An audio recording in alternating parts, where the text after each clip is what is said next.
It's fair to say that buyers of big SUVs are after plenty of space and usually a posh badge on the bonnet rather than the ability to drive to Everest Base Camp at the weekend. If they did, Chelsea would be chock full of Fiat Panda 4x4s instead. Now, to mark this car apart from the rest of the Super Mini range it's based on, Fiat's given it chunky new bumpers front and rear, 15-inch alloys which are bespoke to the model, and these big chunky side sills with 4x4 branding. Inside, there aren't many differences in here from the regular Panda Super Mini, but you do notice the extra 47mm ride height, which gives you a really good view out.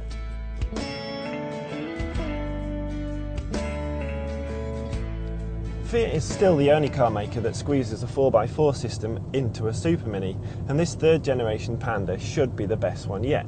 For a start, this car's got the 84 bhp 900cc two-cylinder twin-air engine. It sounds like a sewing machine, but it's actually got 40% more torque than the previous generation 1.2 petrol engine had. The engine's connected to a 6-speed gearbox rather than the 5-speed in the previous car, and Fiat's also lowered the first gear so it can drive the Panda up steep hills and out of sticky stuff.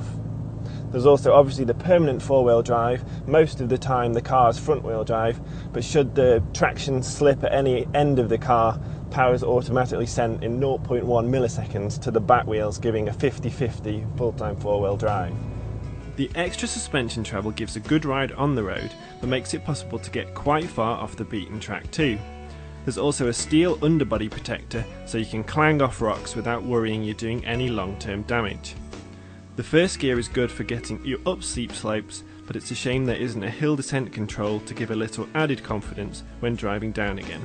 The Panda is certainly huge fun, and it's really well equipped.